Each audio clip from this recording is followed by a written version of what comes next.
Hello, listeners, and welcome to our final Paranormal Storytime for October. And with me, as always, is my talented and beautiful co-hostess, Voyse. Hello, goblins and ghouls, and welcome to our eerie enclave of storytelling delights. As the moon casts its ghostly glow upon us, and the shadows come to life, gather round like curious specters drawn to the whispering tales of the unknown. Prepare to be enchanted by the spine-tingling stories that lurk in the darkest corners of the night, where the line between the real and the unreal blurs like the misty apparitions on a foggy graveyard eve. So, my dear listeners, fasten your mortal coils and let your imagination dance with the supernatural as we embark on this enchanting journey through the realms of the mysterious and the macabre. But beware, for in this enchanted hour, even the cutest of tales may send a shiver down your spine. I'm ready. You should be. Smells frightening. So go ahead and enjoy your apple cider. And let's get right into the very first paranormal story. This first story I call Whistling in the Woods. My ex whistled in the woods in the Appalachian Mountains, and this happened. I went on a hike with my ex this week in the Appalachian Mountains in a national park. When we were in the woods, he made a whistle out of an acorn and blew on it. I instantly got so much anxiety because this loud whistle clearly announced our presence to anybody or anything in the woods. And I've lived in Appalachia before. I know about the whistling in the woods. I've heard it many times. You don't whistle in the woods, and if you hear whistling, you ignore it. So we went back to the car and go to leave. And as we are driving down this extremely rocky dirt road where you could not move more than 5 miles per hour if you wanted to, I hear the acorn whistle again coming from the driver's seat. My ex was behind the wheel.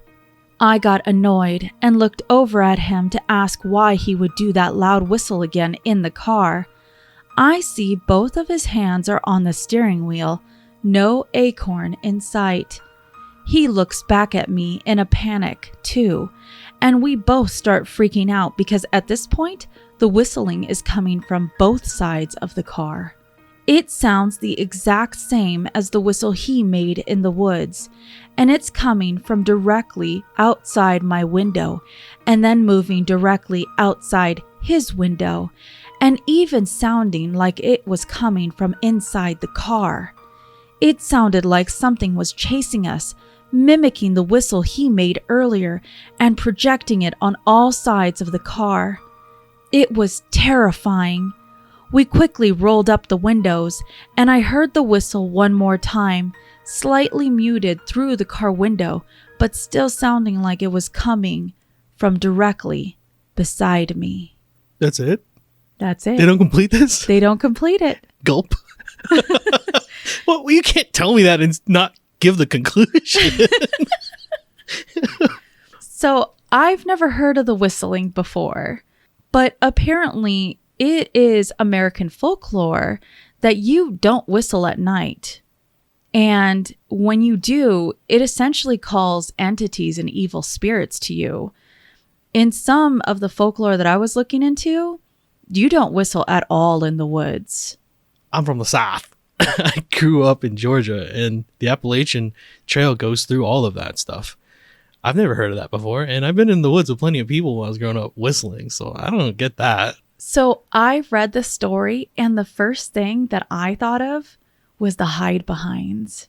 What is that? The hide-behinds is a creature that hides behind you and essentially preys on humans. Now, even talking about it creeps me out because one of the things that they say is, you know that eerie feeling you get when you're somewhere and you feel like something's watching you or following you? Apparently, back in the day, a lot of lumberjacks felt this. And when they would go missing in the woods, they would blame the hide-behinds for this whole issue.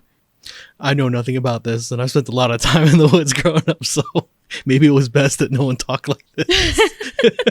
You would never be in the woods. Yeah, I don't know if that would have changed how I reacted or gone about my business. But yeah, it's always interesting to hear this stuff, though. It is very interesting.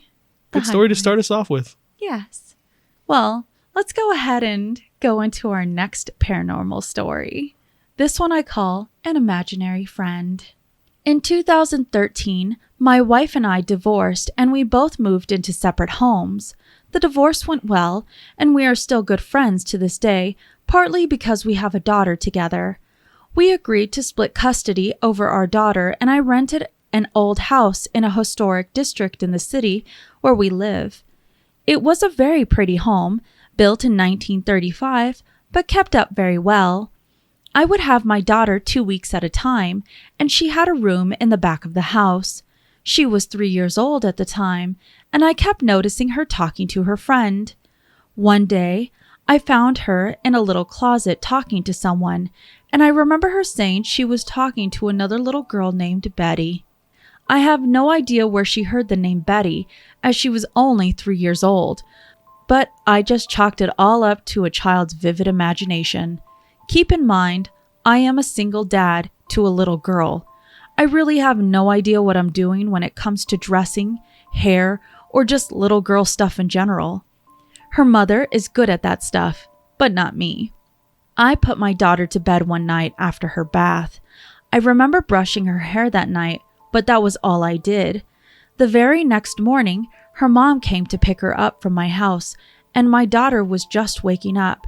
Her mom went back to her bedroom to find my daughter's hair was fixed in 2 perfect French braids. Her mom was real proud of me at first that I had done her hair so cute, but I told her I didn't and couldn't do that. I can't even braid her hair, much less do perfect French braids.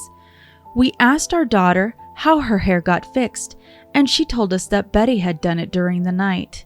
I broke the contract on the rental agreement and moved out within the next month. In actuality, the child just put up a YouTube video and learned how to make French braids perfectly by herself. A little 3-year-old. Oh no, she's 3. She's only 3. I missed that detail. Well, a lot of the commenters on this little thread said this felt like a very benevolent spirit. It was probably just a little girl that just wanted some company, and it was nice to have his daughter for that company. In fact, some individuals decided to question the OP. The OP says his daughter is now 10 years old, and she has no recollection of Betty at all. In fact, he said before he was able to move out, she still talked to Betty up until they did move out. But after moving out, she never spoke or talked about Betty again. Well, let's go on to our next story, and I call this the Cackling Voodoo Lady. Uh-oh. Voodoo, huh? Voodoo. I volunteered after Hurricane Katrina in New Orleans, and there was something there that still scares me to this day. Okay, here it goes. I have a medical background and a certification I rarely use, though I keep going back in pain to renew it. Anyhow, I volunteered almost immediately, thinking I would help those who have lived through Katrina. That was not the case. There were a few of us who were assigned, once the weather started to recede, to find houses that had dead bodies in them. If you've ever had to do a body recovery when it has been laying around in the heat and the weather for days, sometimes weeks at a time, you know how it smells. It does sort of smell like any other dead carcass, but worse. I can't explain it. Maybe somehow sweeter smelling. Anyway, the key to not vomiting when you smell them is Vicks in, under, and around the bottom of your nose. It doesn't keep all the smell out, but enough until you can at least tolerate the smell without vomiting. We had to go to each house and go inside in wading boots and look for bodies. Many of them washed out to sea, but some were still in the houses they had lived in prior to the hurricane. If we found a body, we spray painted a big X on the outside of the house. This other guy and I had been doing it for a while, and we got assigned each other almost every day. We got along okay. He didn't vomit at the ones that had been gotten to. We came up to this one old shack. I say shack because it was pretty run down and in what had been a very bad neighborhood. Right away, I got chills down my spine. I knew there was something really wrong. Not like find a body kind of wrong, but chilling kind of wrong. New Orleans has certain areas that just give off these vibes, and my understanding is there is a lot of voodoo practiced in certain areas. Anyway, against everything my body was screaming at me, we went in the house. The first thing I could smell was a body. The second was something almost earthy and mold. I looked at my partner. I will call him Jay. He was white as a sheet. I could tell he was getting the same feeling I had been getting. It was obvious from the weird bones hanging from the ceiling. I would bet money they were cats. Something odd had been going down in the house, as well as strange beads and carvings and bare wood in the walls. We went into what was a kitchen, and there, chained to a beam, was an old lady, or what was left of her. She had chained herself by her wrists to the beams. Her guts were falling out on the floor. The creepiest thing was her face still looked as though she were alive and staring at us with a wicked smile showing only partial teeth. They were nubs. My skin started crawling as the goosebumps spread over my body and my neck hair stood up. Suddenly, I heard the most unearthly cackling noise I have ever heard in my life, and my flight or fight kicked in. Jay and I noped out of there. We quickly painted the X and literally ran to the next house. Now, I don't know if the old lady had practiced voodoo or whatever, but that scared the ever-living shit out of me. It still gives me nightmares. The people I feel sorry for are the ones who had to take that crazy lady out of there. Jay and I discussed it that night after we went back to the hotels north of there. He had heard the cackling too, but we both said it had to be the wind or something. I'm so shocked that my pet rock fainted. Oh, the poor pet rock. That's a spooky story. It is. Let me just go ahead and add some more details that our OP gave commenters, because a lot of people had the question of why would somebody chain themselves? In reality, OP says that when individuals were aware that they were going to die, rather than allow their bodies go out to sea where they couldn't be given a proper burial, they would chain themselves in their own homes, hoping that, yes, they would just be a body that would be dead, but that they could be buried rather than be floated out into sea. Now, our OP also said something else.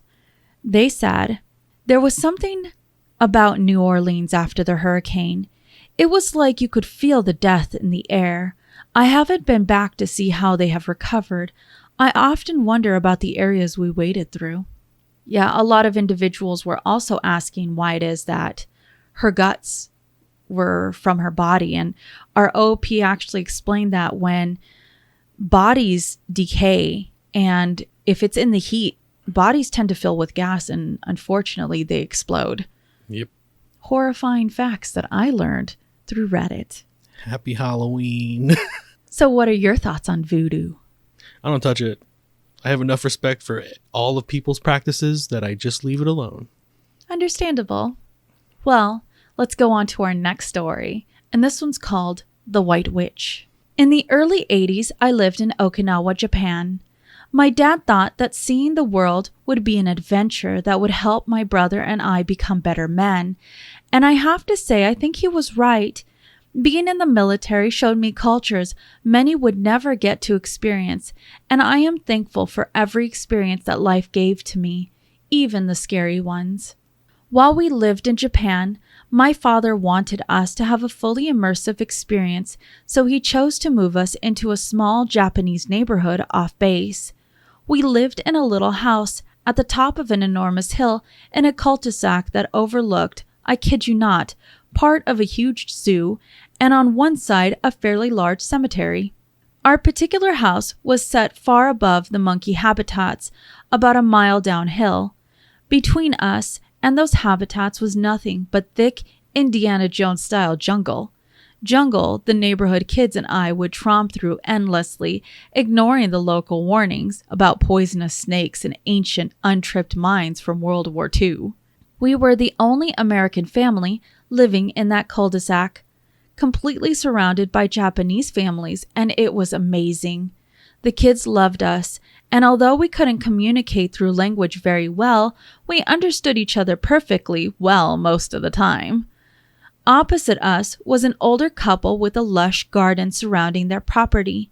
The older woman wanted us to call her Mama-san, and she had us helping her garden whenever she could coax us over with green tea and chocolate/banana cookies. We loved her. She was so welcoming and generous, as was everyone else actually. We lived in a wonderful neighborhood. The only drawback to Mama-san's home, however, was that she directly overlooked the cemetery. And that cemetery was unlike any cemetery I had ever seen before. Because Okinawa is an island, burials don't happen very often. Instead, above-ground crypts are built, many of them built into the sides of hills that make up the island. The crypts are large, made of huge arcs of polished stone set over a large square of that stone, which has a square insert cut into the middle of it for the coffin to be placed inside. Once inside the square is inset with another piece of polished stone just inside, leaving a kind of shelf on the outside so offerings could be made to loved ones. Yen, food, flowers, incense are some of the offerings given. Below Mama-san's house was a valley that swooped back into another hill opposite her home. That valley and both hills were covered with these crypts, and spiderwebbing up and down through the crypts were various stone step pathways that were old and badly maintained. It was quite a sight. One evening, Mama-san asked me to come visit with her alone. She had something to show me, but it was only for me as the older brother. Intrigued and a bit proud, I agreed. She took me to the back of her garden and sat me on a thick wooden bench that was carved with the scenes of fishermen and men with swords, and told me she had a story to tell me. Mama-san then disappeared for a few minutes and soon returned with a tray that held hot green tea and sweet rice cakes. Sitting next to me, she smiled and commented on the colors of the evening sky as the sun began to lower. Mama-san said she had seen me, my brother, and some other kids daring each other to follow a stairway path down into the cemetery. You have to understand, the path from our little home area down to the cemetery consisted of hundreds of steps, many broken or cracking, in and out of the bushes, and at a steep incline. It would be dangerous for anyone, but the real test was to see how long we could take walking through the crypts at night. Mama-san wanted to explain why that was a bad idea. Many years ago, during the war, Americans were thought to be devils, monsters that would murder innocent citizens for no reason other than to kill. That fear was the product of wartime propaganda used to encourage young men to military service and farmers to fight alongside them. But many didn't. Many ran, and with nowhere to go, nowhere to hide, hundreds of Japanese citizens hurled themselves off of a cliffside rather than face torture at the hands of their perceived enemy. I was terrified at hearing this. I had no idea this had happened. I was mortified and hit with such sadness I started to cry. The sun was setting and the sky went from pink and blue to a deep orange and red. Mama-san reached out and held my hand, telling me not to worry. This was in the past, and the past is something we must always remember so we never go back. She went on with her story. One young woman had followed through with this sacrifice with her 2 children, but she survived the fall. She was in a coma for months. When she did regain consciousness, she was horrified to realize she was not with her children. They had been buried somewhere in that cemetery below, in an unmarked crypt that held many others. The woman would spend days and nights searching the cemetery, crying in pain, the torment of her loss unbearable. until the day she threw herself into the ocean to hopefully be reunited with her lost family. But they say she never found her children. Her act of suicide doomed her to purgatory. She would remain tortured for eternity. The sun had disappeared, the cemetery drowned in inky blackness, the main path dotted with dim broken lights, feebly illuminating small areas. Mama-san continued. She still wanders the cemetery, she said, looking for her kids. You can hear her crying. She then pointed down. I didn't want to, but I did. I looked. In the back of the cemetery, in the darkness, there was a white figure. At first, a bright, white shimmer, moving slowly, kind of shaking. It moved from side to side like it was moving from the crypts, and you could actually hear the crying, softly at first, but then low moans and whimpers of pain as it got closer. I was terrified. I wanted to run, but Mama-san held my hand and whispered that she wouldn't come up here. We were too far, and that is why we shouldn't go down there after dark. She said many don't know her story and call her the White Witch, which angers her. It's best to stay away. It's best to pray for her. Mama-san said she comes out to see her often, hoping one day she will find her salvation. Needless to say, I never went down to that cemetery, not once, and I never sat back there with Mama-san again either. That was enough for me. I did, however, visit Suicide Hill. It's called Peace Prayer Park now out of respect. I cried the whole time we were there. I prayed for all the souls and for forgiveness. So many Japanese citizens spoke to us, welcoming us, telling us stories, sharing with us. I didn't feel worthy, and my love for the country and its people was overwhelming. I'll never forget my time there. I'd like to go back, to see if she's still there, wandering the graves, looking for her children. What a very sad story. It is. That's always amazing because he says his mama-san Correct. is the one who shared this story with ROP. Yes. It's a very sad story, but it's always riveting when people can recant them to us. Oh, yes. Well, let's go into our very last paranormal story time for October. And this last story was actually gifted to us by a listener named Ava. Our last story I call The Ghostly Guardian. Ooh.